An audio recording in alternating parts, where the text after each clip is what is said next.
Hello guys, welcome to the fall series. Just give me a second. Why? Okay, there we go. So I was just checking the signal for some reason was going red and then yellow, but it is now going green, so that means that we are all good. Let me just go ahead and make sure right here. Yes, so we are live. There we go. I also just want to check something out. So give me 1 second. We'll go ahead and check if I have been answered. If next season we may have some surprises. Not quite yet, but it is updating. So perhaps I will have some answers in a few seconds. Let me also just go ahead and check here. Is it double? Not sure why it is double. Okay, so first let me go ahead and anchor something real quick.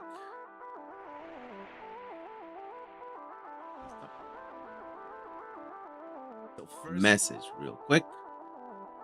So you can check the finished series here. There we go. Let me just anchor this. There we go. The anchored message is ready. The rest is really up to you guys. So this is on. Let me just make sure why I have it double. Absolutely not sure why I have it double. I just hope I didn't get sent double. Okay, so let's get rid of this. Now, we started with 94 players. We are now down to 87. So let's go ahead and go back. And now it is 87. Let's go ahead and get the sequence. There we go. So our first feature player will be number 77. Let's also remember that we are skipping round 3. Round 3 had lots of interesting things happen. There were some ties because people agreed on giving a different aspect, because this is the round that had nuke, or people decided to draw not to change decks. So that's kind of what has been happening here. So let's go number 77. That is by Pao Now Shoihang. I'm sorry if I butchered that name, but that's what I could swore that's what I see. Unfortunately, this is not a finished game. We're gonna see it anyway. Remember, it's gonna be Pao, our featured player, and let's go ahead and check first R1's deck.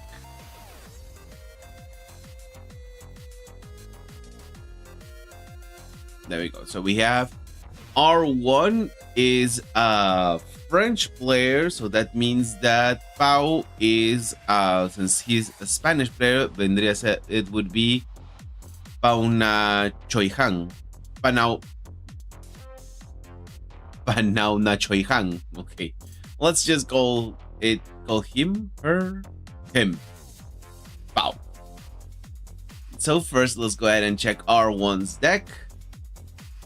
So R1 is playing Bap Fanas. Spin. Sorry. A little bit early. Sometimes I get I get a little bit yawny. So Spindle Harvesters, I get anchored when played from reserve. When I leave the expedition zone, if I have one or more boosts, you may return a spell from the reserve to your hand. So kind of a traditional Spindle Harvesters for Afanas.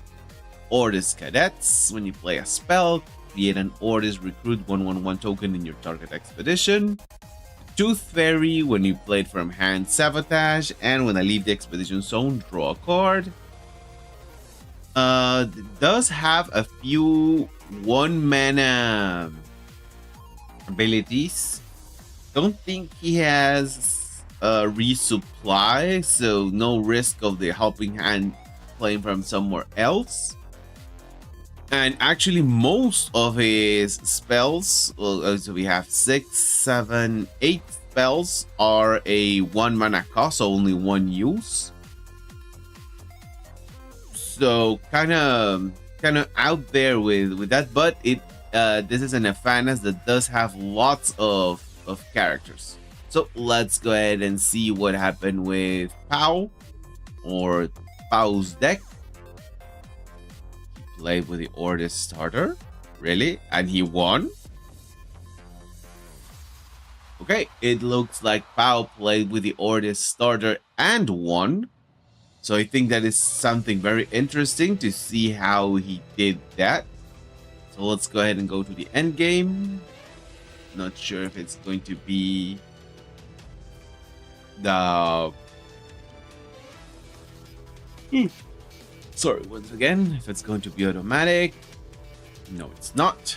So let's go to the end game. There we go.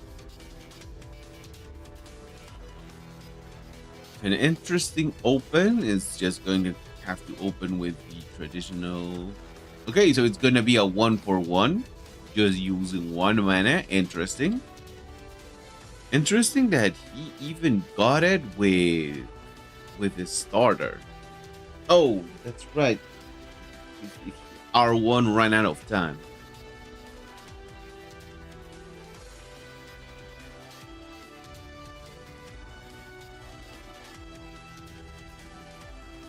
Okay, let's see now. First play. Okay, it seems it's going to be a 1/1 once again. Yeah, he has already won. He's just blocking right now, so going to give a boost to be able to move forward with the Baba Yaga. He could have blocked once again, but decided not to use another card, even though I think that Rezatosker was actually a very good option to have on reserve. And he now gets rid of the Rezatosker. Interesting. And that's all that we had. So I think R1 probably could have had it, because I see that Pau was making a few mistakes, but it seems that R1, even though they were both from Europe time zone, probably didn't have time this time to finish. Probably not. Probably, obviously, didn't have time to finish it off. So that's why the game just ended right there. So right now we have a victory from Pan con Chorizo. That is a local player from Peru, from the place I am from. He was supposed to be this week on our kind of holiday season gathering, but unfortunately he was not able to make it. So let's go ahead and check first Southpaw Zilla's deck. So this is a US player against a Peruvian player, like I already mentioned. So this is a Moyo Season 4 Nuke version 2. So he kept on using the Nuke. That's right. Let me go ahead and remind everyone. Oh, did I or didn't I?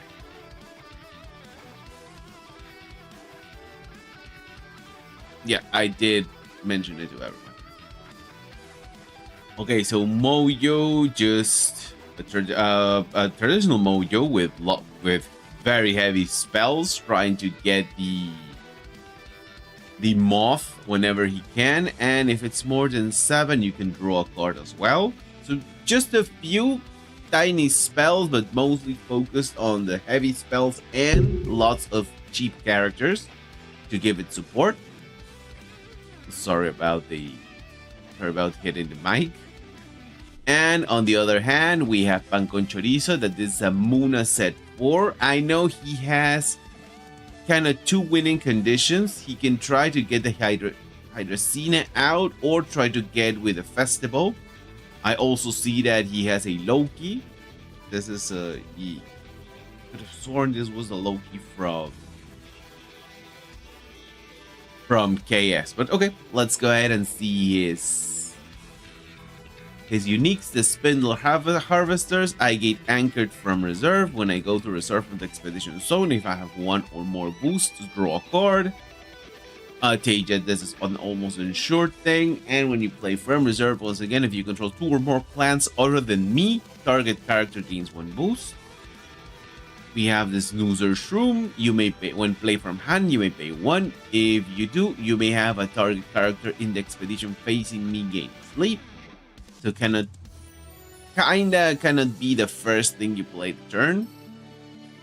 Play from anywhere. If your reserve is empty, up to 1 target character with hand cost 3 or less other than me gains anchored or has a support ability that the next card you play this turn costs 1 less. And finally, the Minotaur Scout 2. Play from anywhere. If you have less cards in reserve than your opponent, up to 1 target character with hand cost 3 or less gains anchor. So you kinda can anchor for 2.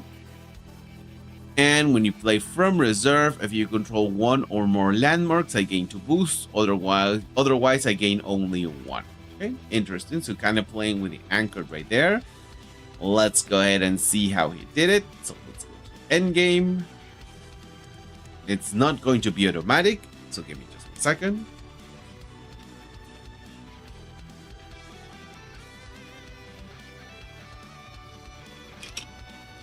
There we go. So let me just go ahead and end game, and now it should be automatic.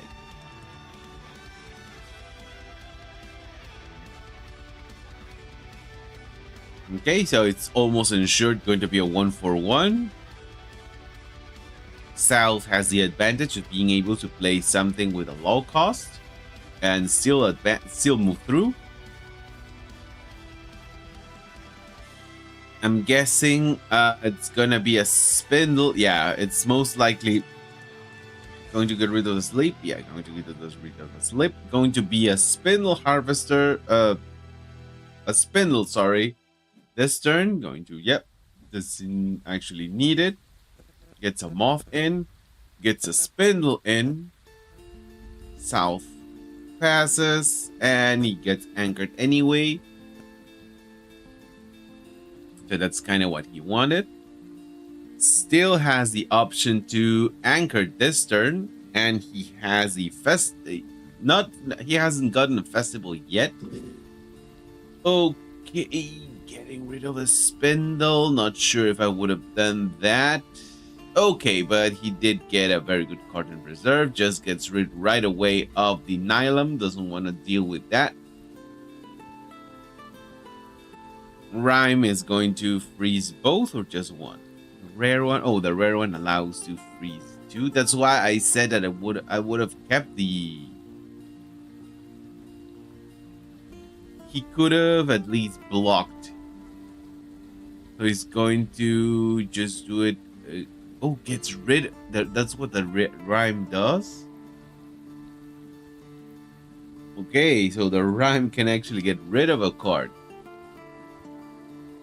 He's going to get a draw. He's going to get a resupply.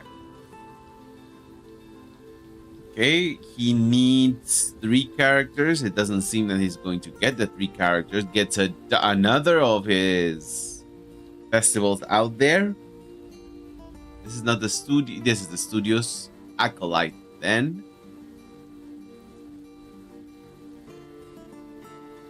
I don't think there's going to be much more game this turn. Okay, so it's going to be a double advance. 1-for-1, sorry, once again. Most likely going to get rid of the spindle. Yeah.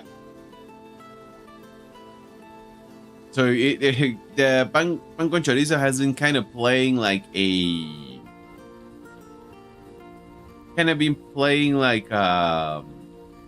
what would you call it? Like a fan as actually. Okay, goes on the other side, trying to block there. They will scene to ensure that he advances. So once again, we have a 1-for-1.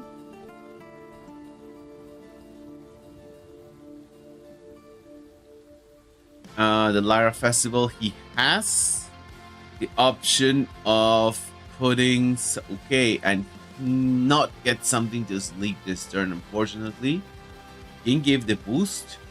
Hydrocina can give the anchored, but still needs a sleep to win this turn. Another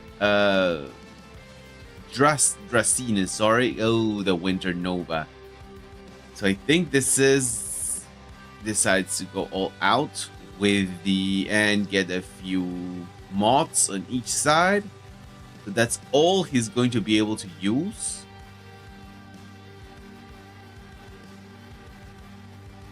The Dracena on that side, but only gains 1.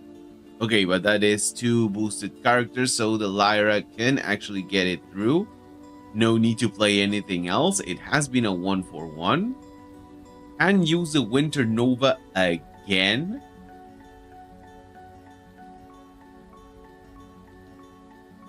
But it seems it is actually going to be... Ooh, there we go, the sleep. But he doesn't want to go for the sleep. He could have tried to go for the sleep. He has the ability to get anchored. Okay, he gets the 2 boosts right there. The Winter Nova. Once again, using it all out. Going to get rid of the Dracena. Get rid of the Minotaur.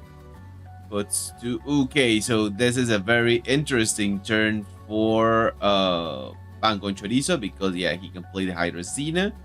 Goes all the way to 4. Draws and moves forward. And he has a stats win rather than the festival win. So there we go. That's how he did it. He actually was able to use the Hydrocena to stop the Winter Nova from being that hurtful last turn, and that's how he moves forward. So congratulations there for Pan con Chorizo being able to do exactly what he wants to do. Let's now go ahead and move on to our next play. So that would be number 4, player number 4. That is Jurbin. Jurbin on round 4. There we go. Did I check the wrong one there? Let's see. 41. No, because he was using his unique. Yes. I did see the wrong one. I was looking at number 3. He was able to use his uniques even though it was around 3. Sorry for that. I kind of got excited. But number 4, Jurbin is against Vince the Troll. So we're moving on to round 4 because this is a round. This round is right. Let me just go ahead and check with Lakeborn. Yeah, it is actually round 4 that I should check. I checked round 3. What can you do? At least it was a game. I checked round 3. Sorry, at least it was a. Okay. So this is a very top player. So this is currently player 4 against the second player. So the second against the 4th. Our featured player is the Jurbin, and I'm almost sure that is a French player, and I think Vince the Troll also is a French player. Let's go ahead and check. Yeah, they're both French players. So let's go ahead first and see Vince the Troll's deck.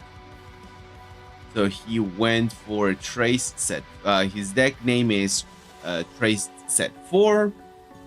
We have the Axiom Salvager, When you play from reserve, you may put a card from your hand in reserve. If you do resupply, play from hand, I gain 1 boost for each card in each player's reserve. So kind of a very good card to have on either side, especially for Trace. The 3 little pigs. When you play a permanent, if you control 2 or more landmarks, resupply. So it is permanent. It doesn't ask for a landmark. That means that you can even use a bag out bag that I see that he has to get a to resupply.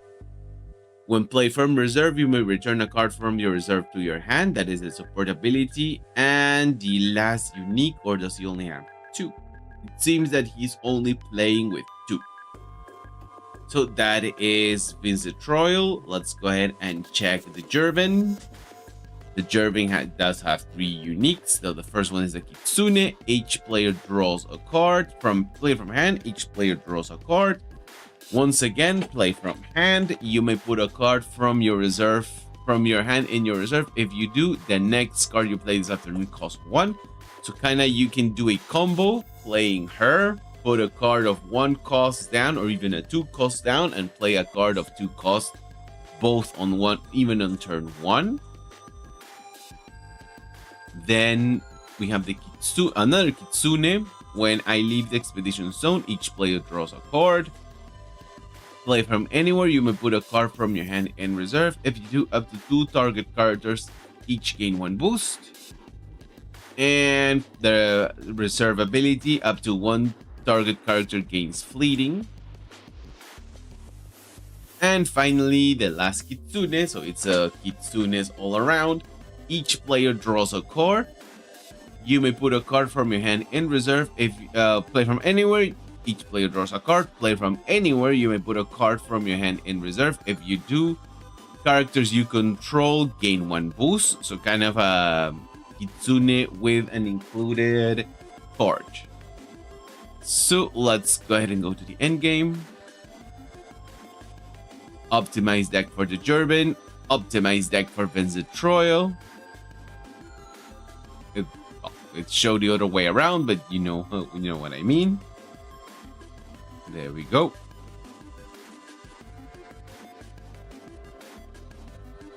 So first play is trying to get some. Actually, it's going to get. Either way, he's going to get a tokens in, so he just plays on the other side just to be sure. Gets his first token. So 1 for 1 with a token for Trace.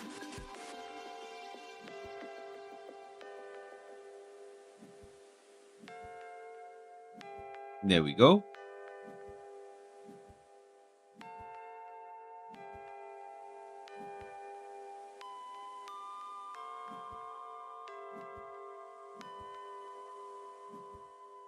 Just ensures that he has enough mana. He has a few cards, so goes ahead and plays another token. Can use this to move the Chiron over, so it's just a 1 for 1. Yeah, he'll most likely use a hook. Put the Chiron on the other side, or play E. Doesn't matter actually. I would have actually moved the Chiron to the other side. To have him not have a side that can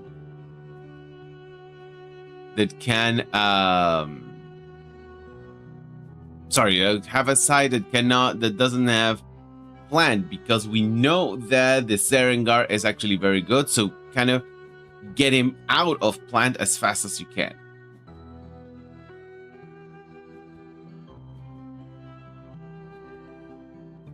Okay, he just uses 1, gets a 3rd token in, also with a hook. There we go. So now he decides to play his very own Haven, he's probably going to go to 3. Yeah. There we go. So it goes to 3. We know there's no more play from the Jervin. Just for good measure, plays on the other side his skill and elemental. That's why I said that I would have moved it on that side, so that you could actually block with what you had. But okay. Still goes with a 1 for 1. We see that we have a Clute turn this time, so both most likely both cards are going to be blocked, but still Trace has already activated his ability, so that is a good thing for this Trace that can go ahead and do what he wants. Yeah, going to. I was almost sure that he was going to do that, so the Trace player automatically activates having one more option. This is a very good thing to have because he can get rid of the Haven on the other side.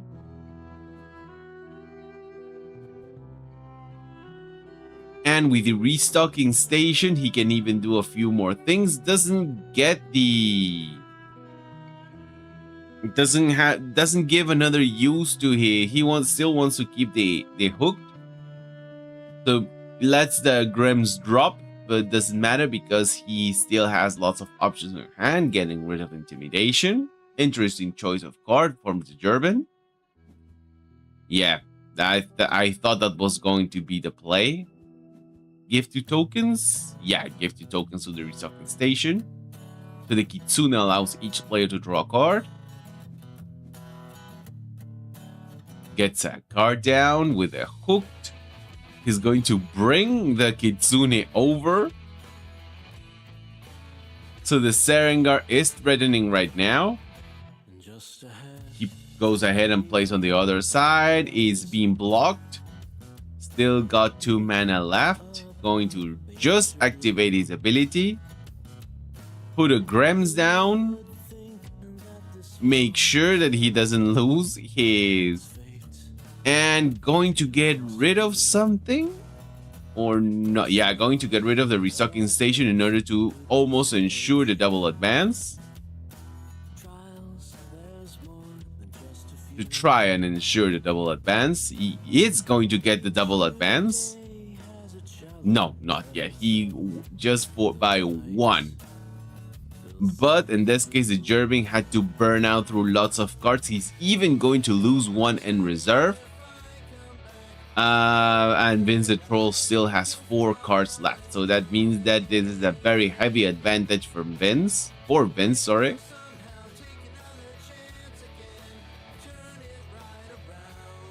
Yeah, the German has been burning through lots of his resources right now. Even though he has been able to ramp, going to block both cards from reserve right now. But this is a Trace, so Trace doesn't really matter that much because he can get things moving with his ability. Even more with this. Doesn't have 2 landmarks in order to take full advantage of the unique. And he even got 1 more boost.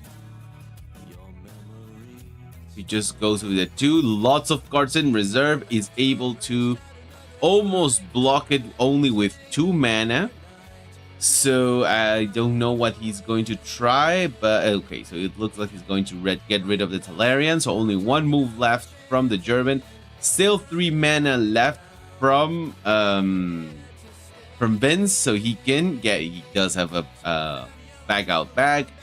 Putting it on the companion side once again. The German having to burn through lots of his resources in order to try, in this case, just to try to stop Vince the Troll. 4 cards leave. He can sabotage again as his first move. So getting rid of 1 more card from the German. And I think that's most likely what he's going to do. Yeah, sabotages right there from the reserve.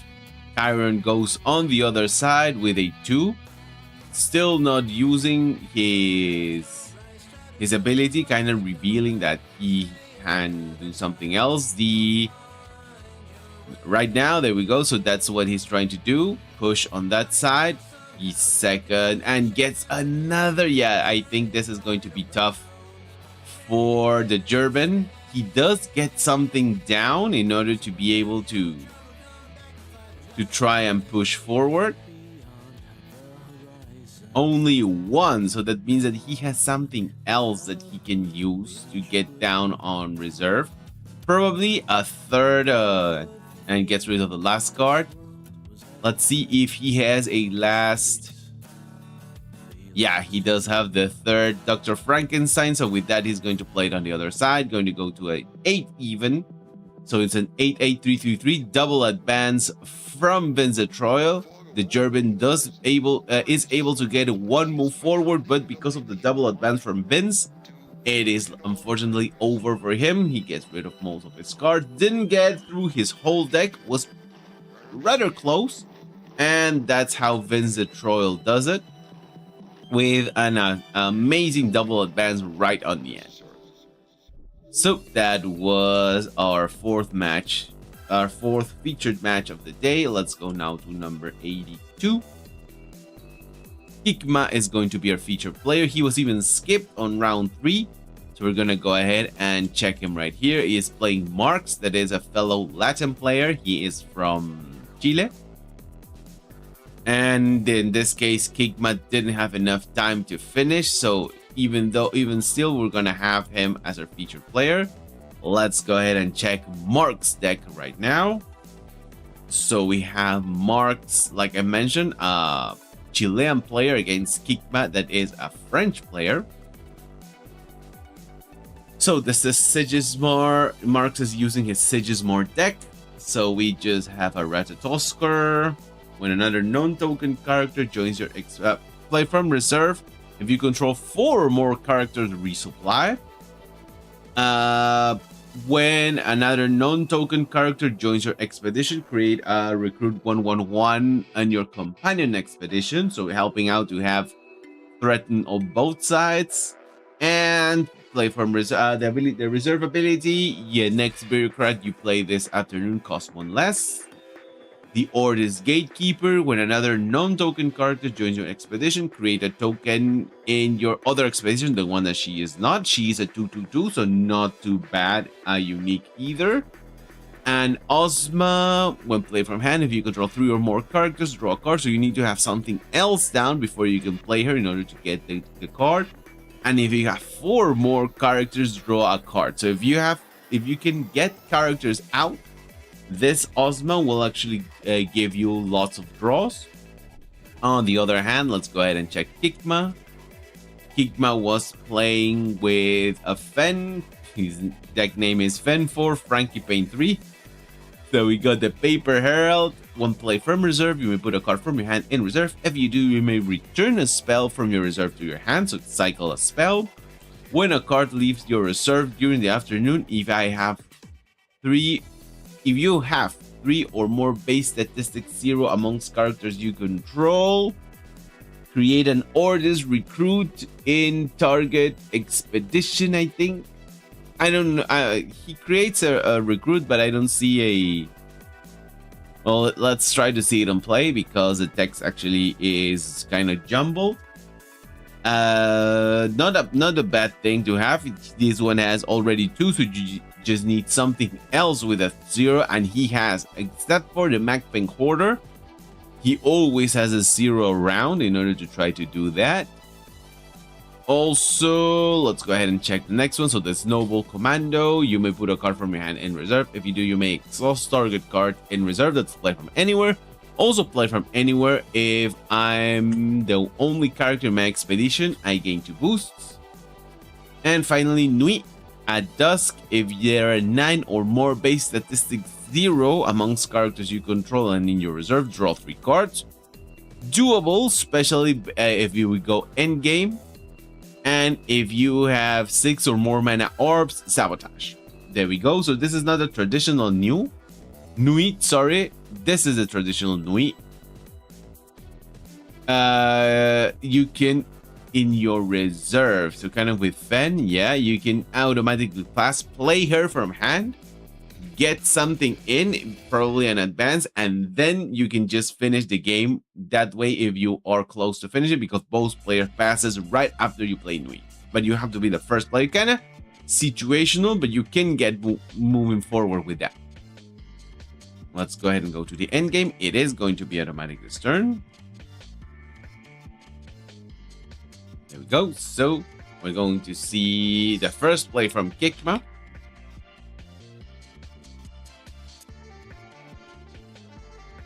Interesting that Kigma is going to try and keep the Hydrocina. And unfortunately for Kigma, even if he had played it on the companion side, his Mark still had a card in order to move forward. Also gets a token down. So right now, Mark's in a very good position to have a double advance. And right now, it has been denied. Yeah, so I know what it's trying to do. Gets even 2 boosts out. So if you win, I'm still going to move forward. So changes up the flow. You will have an advance on that side, but the Will-O-Wisp actually helps going on the other side. Mark's still 1 expedition ahead. Both players going to lose 1 card from reserve. But a good use there of the waiting game.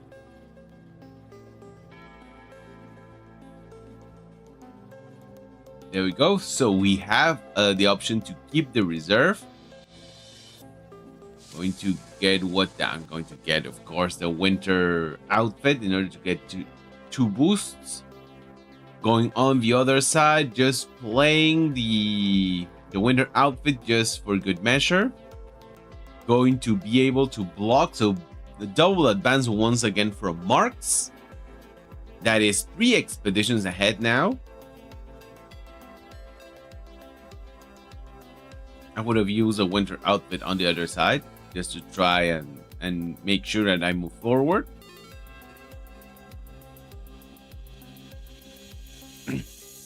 The Serengar most likely is going to go on the companion side, but right now we have the Skybound Odyssey, both expeditions ascend. The Templar is actually going to give lots of pressure on the companion side, only 1 mana left. Has the option of perhaps using, going to cost 1 less, so going to use a Hydrocina there, and timer has been reached. Kigma was kind of in coming back trend with the Hydrocina.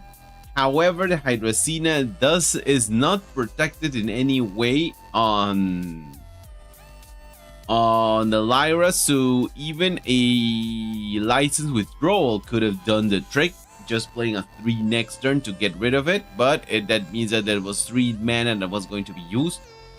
Marks was going to move forward this day, even if he had able to do a 3-5, and could have done a double advance. If there was a Ordis Trooper on hand, he could have played it on the companion, going up to 5, and make moving forward this day. But we don't know if there was. This cost 1 less, so it could have even been even a 2-2 sorry, an attorney. So he had lots of options in order to do the double advance on this day.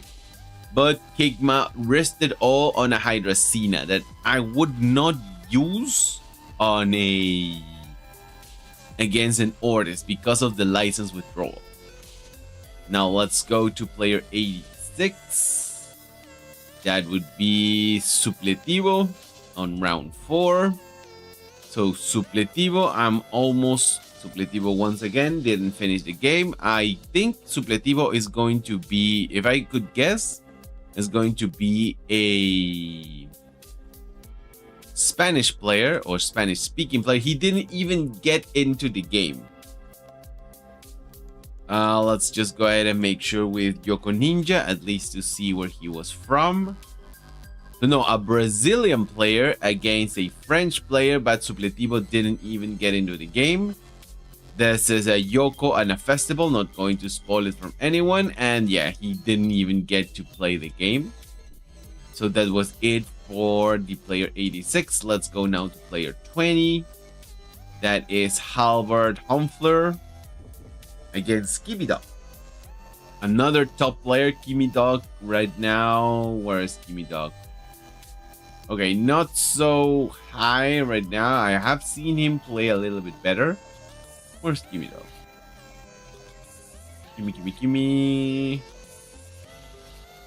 Where's Kimi? Really? He is that low? Okay, I would have not taken. Perhaps he withdraw. Let's go ahead and see. No, he's right here. I don't know why I didn't see him there in number 12. But yeah, like I said, a top player. So let's go ahead and have Halbert's point of view, because that's our featured player, and we're gonna check Kimi on the other side.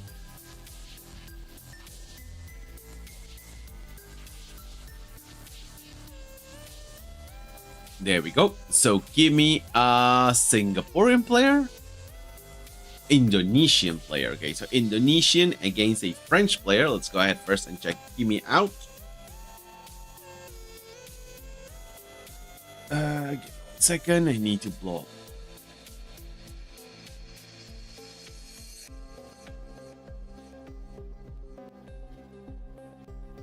There we go. Still got a little bit of runny nose. Well, his deck is named Dog, and I'm almost sure this is not going to be an optimized deck, but still he is on rank 12, so he's doing a very good job there. Haven Trainee, if both abilities are from the reserve, if you control 2 or more landmarks, up to 2 target characters each gain 2 boosts. No landmarks from Kimi Dog, so no taking advantage of that ability. You may sacrifice a character if you do draw 2 cards, so kind of you can get rid of your of the token in order to draw 2 cards. Pan, play from anywhere sabotage. If you discarded a card this way, create a woolly back 1/1/1 animal token in a companion expedition of its owner. So you can even sabotage yourself in order to do this. When I go to the reserve from the expedition zone, if your companion expedition is behind, create an errative token in target player's expedition landmark zone, and the next something you play this turn costs 1 less. Once again, the text doesn't allow me to see it. The Snoozer Shroom, when another non-token characters join your expedition, if you control 3 or more characters, create an orders recruit 1/1/1 in your other expedition, the one I am not in. Play from anywhere, draw a card, and the reserve ability, target character you control with hand cost 4 or less gains a sleep. There we go. That is Kimi's deck. Now let's go ahead and check Halbert. So Halbert is playing a Kesha, interesting. Orders Warden, when I leave the expedition zone, target player puts a card from their hand in reserve. And when play from hand, if my expedition is behind, you may send to reserve target character with hand cost 3 or less. There we go. Shiva, when play from reserve, you may discard target permanent. If you don't, I gain 2 boosts. When play from hand, if you control a character in each of your expeditions, target character with hand cost 2 or less defects. That means that you can take away from a character from the other side, and you may return a spell from your reserve to your hand. Finally, Amarok. I have not seen an Amarok in quite a long time. If I'm the only character in my expedition, you may send to reserve any number of target characters with a total cost of mountain of 5 or less. Pretty powerful. When another character joins my expedition, sacrifice 1 character. Doesn't say which one. You can sacrifice anyone. And you may discard when play from hand, you may discard a card from your reserve if you do draw a card. So a very well-balanced and all-around Amarok. I like that. Let's go ahead and go to the end game. And it's not going to be automatic, so as soon as it starts. And yeah, Kimi doesn't have an optimized deck, so that 42 cards, like I mentioned, it didn't look like it was going to be an optimized deck. Now let's go to the end game.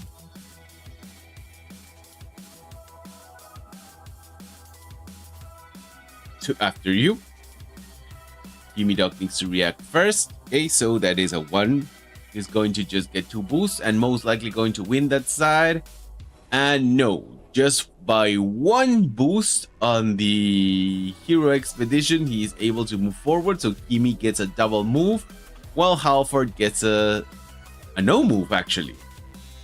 He was completely blocked right there, but gets rid of the Orders Trooper because it is an extremely good card that for one, you get a 1/2, so kinda a very versatile card that you don't want your opponent to be playing.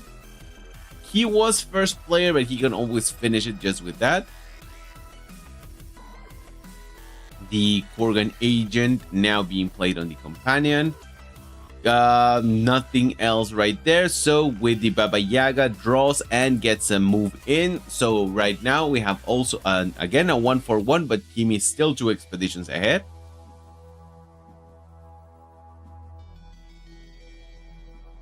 We have the option of Sabotage from Halford first.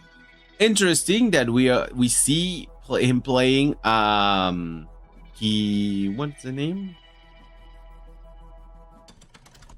Kurakami, because that's a card that the Izmir players won last time. Going to put the token to sleep and give it to, so it's going to be a possible double advance from Halford right now. Kimi doesn't have anything else, draws, and right now he is going to play like I expected. So it's a double advance from Halford, still a single advance from Kimi. So Kimi still 1 expedition ahead, but Halford was able to at least catch up a bit. We are not still ready for the Kurokami. The Rime Frost gets taken away. So that's a 4 on the companion side. Going to get rid of what? I would have gotten rid of the... Okay, now he can play it again. Going to get what to sleep once again. Going to do the token thing. So he goes to the other side. Defects his boosted token. Makes his boosted token defect. With that, we have again a 1/1. The token is right there, but he gets rid of the Tooth Fairy because I think actually the most useful card that he had was the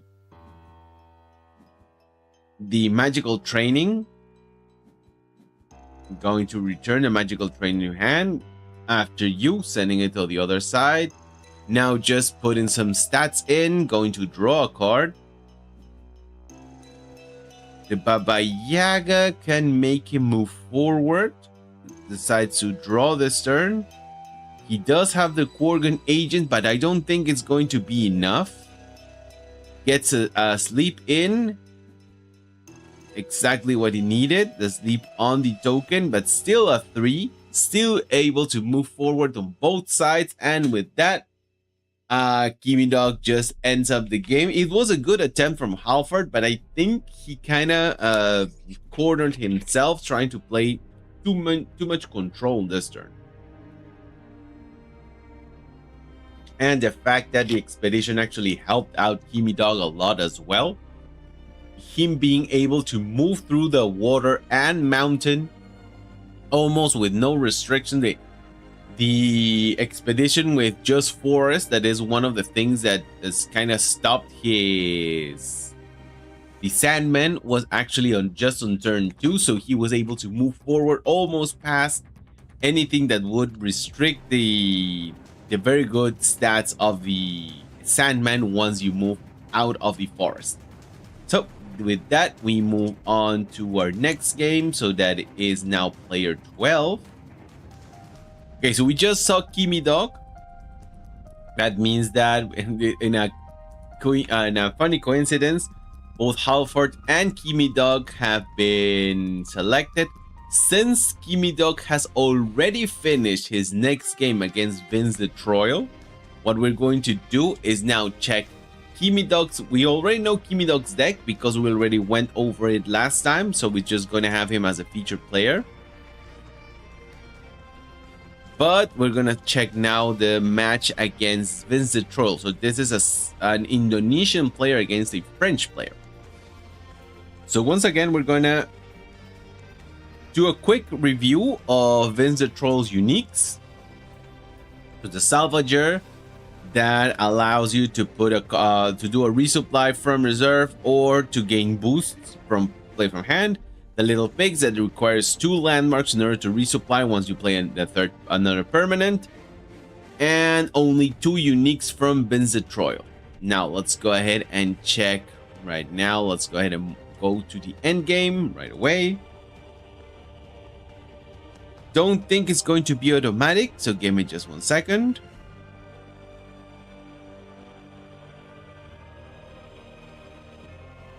It is going to be automatic, okay? There we go. So, typical opening with the trooper still being able to move forward, not going to risk playing anything else, and with the hook, it's going to be a 1-for-1 with a card from Vince the Troll. There we go. So just a 1-for-1.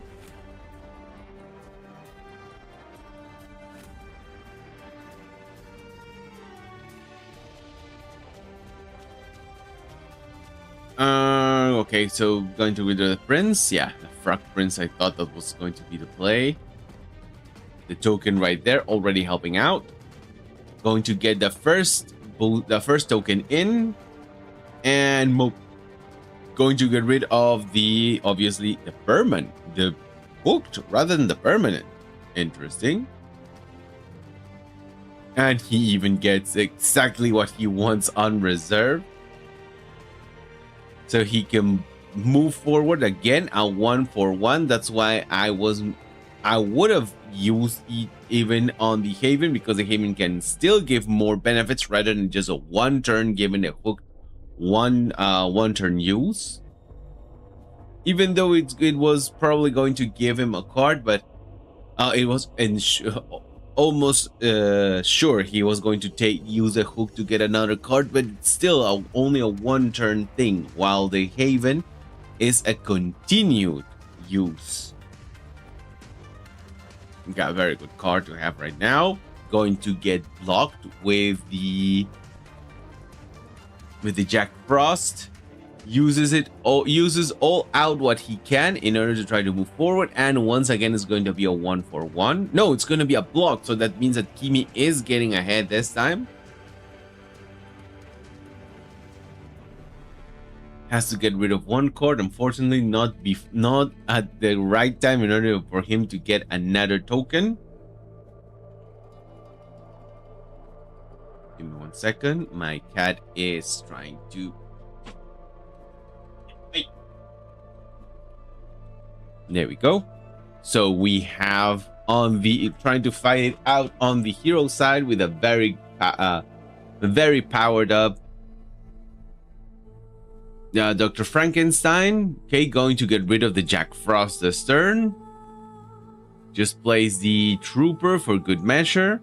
And he can even try... No, he will only get a 4. So cannot play right now on the hero side to do anything else. They're both just a 1-for-1. Kimi Dog still 1 expedition ahead.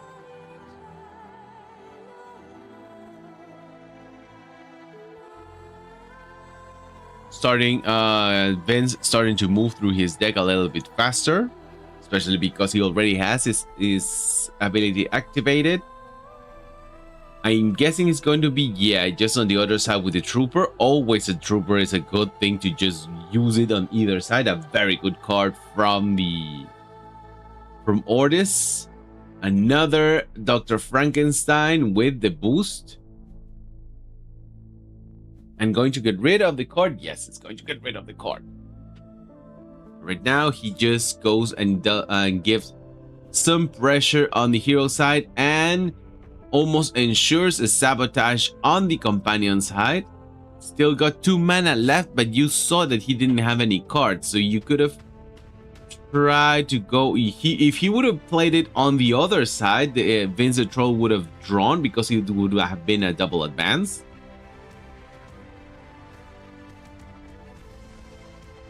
Gets rid of 1.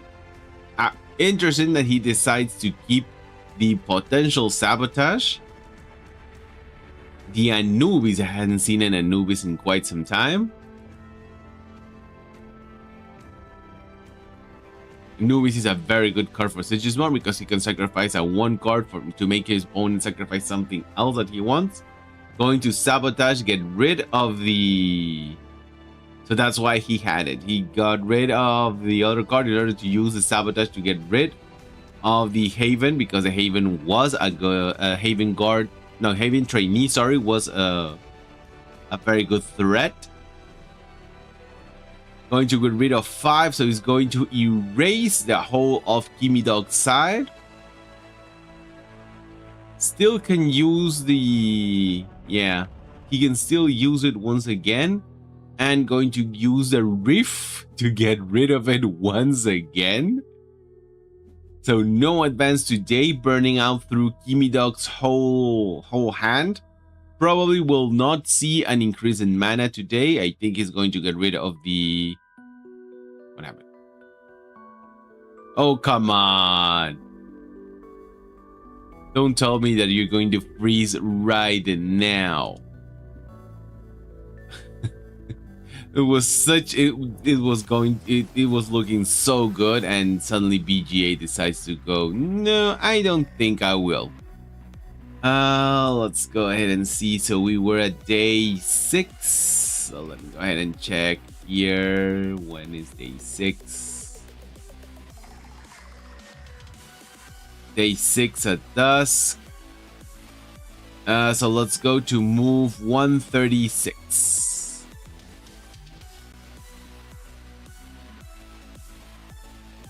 Move 136. Let's see if BGA decides to play good today. It does. Very good. Okay.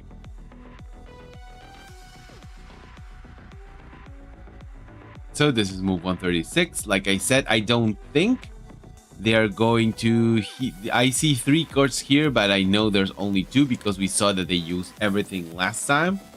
So let's try to see if this moves forward. Okay, token. Is it automatic? It is automatic. There we go. So yeah, no player actually played mana this turn. Ooh, difficult turn for Kimi Dog. He is trying to move forward. I don't think that he has the strength enough in order to do it. So it is moving forward with the companion. Get even Dr. Frankenstein in and gives him 1 boost. So he did use one of this, even though it doesn't show. And yeah, with that, Vincent Troll finally turns the game around. Goes ahead with 1, going to get rid of the restocking station. The Ortiz Crier was a good card to have, but a few turns ago, Kimi Dog cannot put anything down in reserve. Once again, he gets a boost, so he's using one of these, even though it is not showing.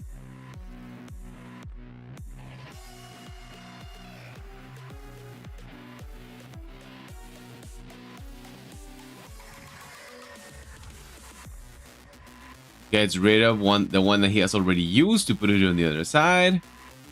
Gets tokens in on the companion side, trying to block it, but it's a 6. It's almost impossible to break right now. So yeah, he's just going to go for the 5, blocking and advancing. Still 4 mana left, going to move something to the other side. There we go. He is moving forward, not being able to block.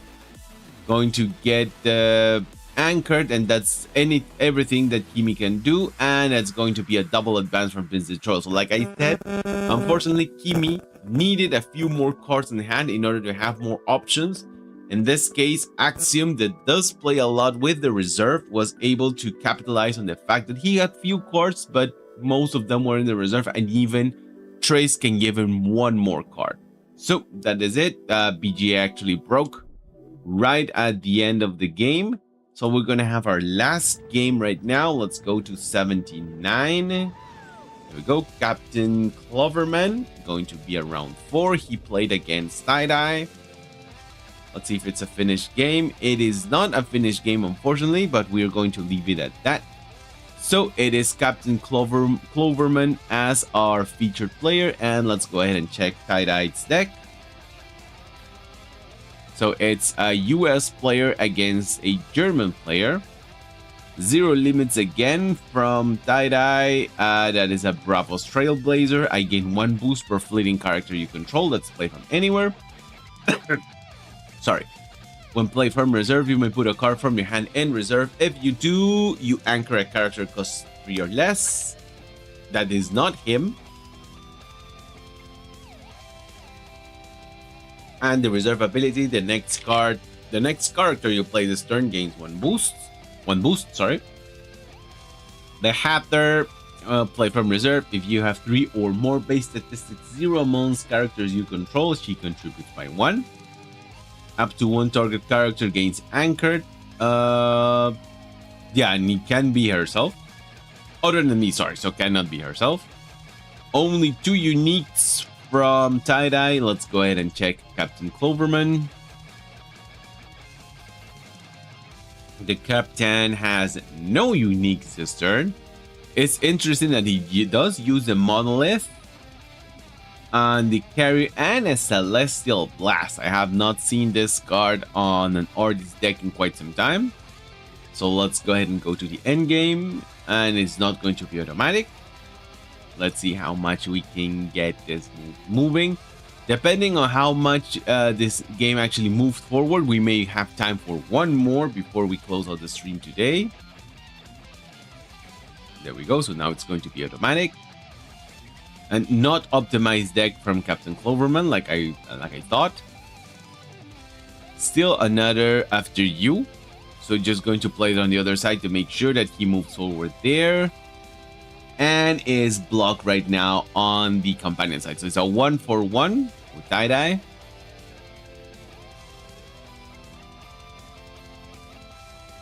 Keeps his order after you.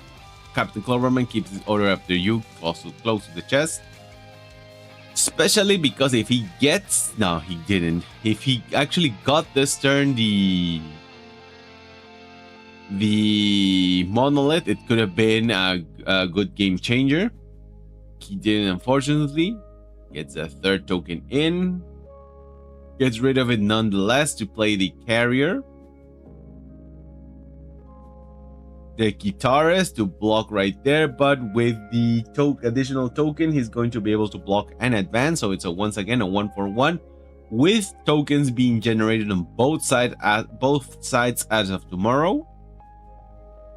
But Captain Cloverman is running low on cards. Got rid of the common trooper. Yeah, obviously. 3 or more different. 3. Okay, yeah, but he will have 3 nonetheless because the trooper is playing on the other side. So Kakova going to go in a hero. Yeah, he's going to get the 2 boosts. And is going to play the guitarist right now. Ooh, a 6. So they both get the boost. Still going only to 4. So he needs to... Okay, so he played it on the companion side and there is a complete block. So 1-for-1 once again.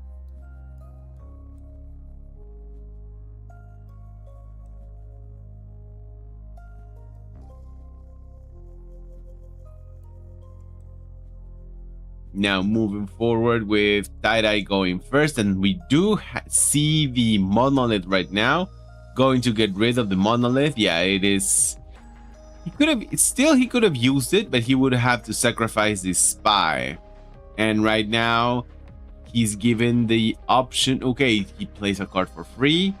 Going to get the guitarist in. I think he should have not risked his opponent having the spy and getting rid of the Daedalus. He should have played it right away.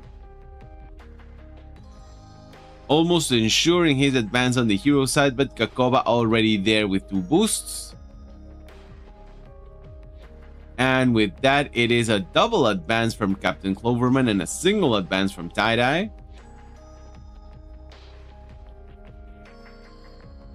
The Spy actually is a very big threat right now. I think Captain Cloverman will most likely not mana today. Yeah, that's what I thought. He's going to try and do it what he can actually close up the game right now. Does have the Mighty Jin with a 0 going all out on the hero side. With the Spy, this is most likely going to be enough to block. Goes on the other side to block once again. He can just use the Trooper. Yep, the Trooper right there blocking. The Martingale for 1. No more cards from Tie-Dye. Uses the charge. No, it was right now or never. So the charge is able to give him a few boosts. Tie-Dye is going to be able to block him on one side. Yep. So Captain Cloverman goes out on a match point right now, but Tie-Dye is able to move forward as well. Going to ramp as well, so doesn't need to put a card down this turn. I don't think Captain Cloverman is going to mana either, or just with the sticky notes just for good measure. Thinking ahead for next turn. Blocked right now by the Martingale. And threatens both sides with that card. And unfortunately, that's all that we had for game. It was a close match. I think Captain Cloverman, if he would have had a few more turns, could have actually won the game because he had a very good option to block on either side with the Frog Prince, because he could block right here. He already had a 4 on Mountain and just blocking whatever Tie-Dye wanted to use on the companion side, or if in the hero side, sorry, or if Tie-Dye actually tried to go on the companion side just to get something moving, the Frog Prince would have given him a 5/5 and block water with whatever he was trying to get there. So it really is a shame that we could not see the end of the game, see what Tie-Dye had in order to try to move forward, but that's unfortunately what we were able to get today. I am going to give one more game today, so let's go to number 72. Even though we moved almost to the end of the game, I want to have a game that goes all the way to the end. So if this game doesn't go to the end, we're gonna move to the next one. It is an abandoned game, so I want to see a game that goes all the way to the end. Let's go now to 69. So off the flower on the round 4. Let's go ahead and see if this is a completed. Not a completed either. Let's go ahead and see number 30. So this one for sure has to be an ended game. Coco Dart against May. Tile abandoned. Okay, we're gonna have one more try with 25. If this is an abandoned game, we're just gonna call it for the day. So El Wiwi against Aragorn. Aragorn is our featured player, and this was a completed game. There we go. So Aragorn is our featured player against El Wiwi. That is one of the most famous fan players out there. There we go. So Fan and Crowbar, Taiga Land, because he uses the Icebound Taiga. Studio's Disciple, if you control one or more landmarks to resupply. He does have lots of landmarks, so very good chances of him using a resupply on top of the resupply that Fan already gives. That's the Studio's Play from Anywhere, and the reserve ability. The next spell you play this afternoon costs 1 less. The Ouroboros Trickster. Play from anywhere, you may put a card from your hand in reserve. If you do roll a die on a 4+, draw a card, on a 1/3 resupply. And the reserve ability, you may have target character other than me lose fleeting. The Martingale, you may put a card from your hand in reserve. If you do, I gain 1 boost for each card in each player's reserve. Okay, that's play from anywhere. And the reserve ability, the next card you play this afternoon costs 1 less. There we go.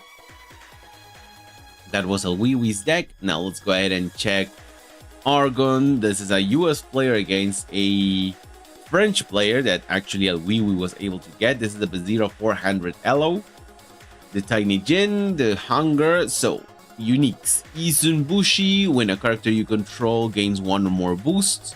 Up to one target character gains fleeting. When I leave the expedition zone, if I have two or more boosts, draw a card. Okay, with Bazira, that is actually very possible. The next character you play this turn gains one boost. The Ozma at dusk, if I have one more boost, draw a card. And the reserve ability, the next character you play this turn gains one boost. And the Lyra Navigator, when a character you control gains one or more boost, up to one target character gains fleet. She has Season, and whenever play from anywhere gains one boost. So even her, when a character you control, even her, she will give fleet into a character.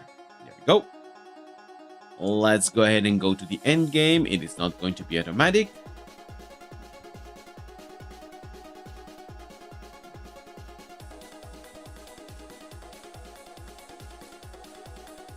Now, it is going to be automatic, and let's see what goes on right now.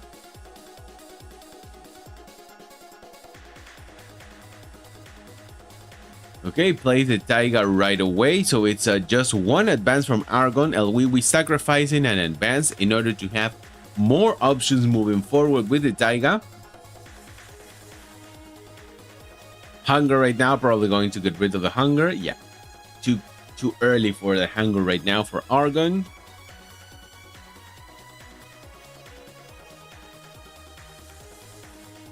Gonna make both expeditions forest and has one more boost in order to try to move forward right there. Places the Opera House, sacrificing a double advance once again in order to have a character. That is not something that is going to be drawn. That character, is that the unique? The unique is going to go to the mana zone because it is Fen. So it's 3 expeditions ahead from Argon. Oh, so first draws and then goes to reserve. Okay, so so he did get the unique then. Once again, playing on the companion side, the colorful Kuko gets a character out, not what he wants. The trickster perhaps going to draw it.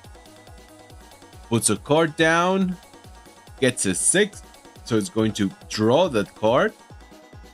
The Taiga gets its second boost, and going to play another Taiga right now. And finally, the Serengar with a boost, enough to get one of the Taigas out. Going to get the dragon out on the companion side with Anchored. Because one of his characters gained a boost, he was able to just push forward on the hero side. Elwiwi closing out the difference by 1. Also, he has the dragon right there, so the dragon is already threatening. So just 2 expeditions not just, but 2 expeditions behind right now from Elwiwi. Plays the Opera, so this is going to be drawn because it was a spell. The Muna Signet to give it anchored one more time, and give a marker of forest on the hero side so he can just use the Serengar. Not going to use the Serengar, going to get a card down in order to get boosts for each card in each reserve. And he can even use the... You can give a boost to the other side that I don't think it's going to matter that much, because he can make a character cost 1 less. Going to get the 3rd boost on the Taiga, going to get another dragon with Anchored out. So going to go ahead and do a double move forward. Can get rid of one of the dragons, get rid of the companion dragon. So no double advance this turn, but still keeping up the dragon right there with Anchored. So 1 for 1, still 2 expeditions ahead from Argon. But the dragon is right there, and Argon had to use lots of his... Argon had to use lots of his... What is it? fun. It's in the tip of my tongue. Lots of his cards in order to resources. In this case, was what I was thinking of. In order to get that, it is a permanent, so it can go to the reserve. Going to get another opera in. The Isunbushi on the other side gets to draw a card. Slide out hand to put the one of the uniques back and put down the other.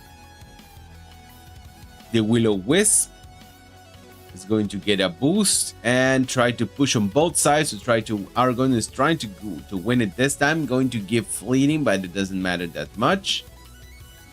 Gets two boosts, gets a boost, gives a boost on the other side, so still winning. Argon has nothing left to do. Going to play the Martingale on the other side once again. Going to put a card down, and that's going to give him enough boost to block and can use one more card in order to move forward this turn. And it seems it's going to make a character lose fleeting, so Argon is not going to be able to draw a card this turn. Even needs to get rid of 2 cards in reserve. He can draw because I don't know because of what. Oh, because of the colorful Kuko, right? Yeah, no, not of the colorful Kuko. I don't know why he draw that turn. But anyway. So with the double opera, it is a character, so nothing right there. The Merry Reunion in order to put it in reserve and have it go back to his hand. Nothing right now. A spell, the Signet, the common Signet. I'm going to go ahead and play the common Signet. Going to draw a card, try to do a resupply. This doesn't get the resupply. So the colorful Kuko on the hero side has just to put a card down and it's going to get 3 boosts, right? 4 boosts, sorry, because of one more card, that's right. The Tellarian just going to give 1 more boost to the colorful Kuko. Goes ahead and plays on the other side, so it gets a 3 boosts right there. Nothing else that Argon can do. He knew that there was no way. Actually, he could have played the Tellarian and tried to block on the companion side. I don't know if I didn't block, but that was basically it. Argon decided, okay, so I'm done for. Bye. Okay, because even if he did, he could have used the Will-O-Wisp in order to play still the Twinkle Twinkle and put him to sleep. Still, he could have tried it. Still, he could have seen if, but yeah, he knew that the game was done. So that's gonna be it for today, guys. Thank you very much for all those who came around, all those who are watching this to the end. Remember to give it a sub, to give a like to the video if you enjoyed it, and I'll be seeing you guys on Wednesday when we will be moving forward to round number 5. That'll be it for today, guys. Thank you very much, and I'll see you next time. Take care. Oh, what happened with my head? There we go.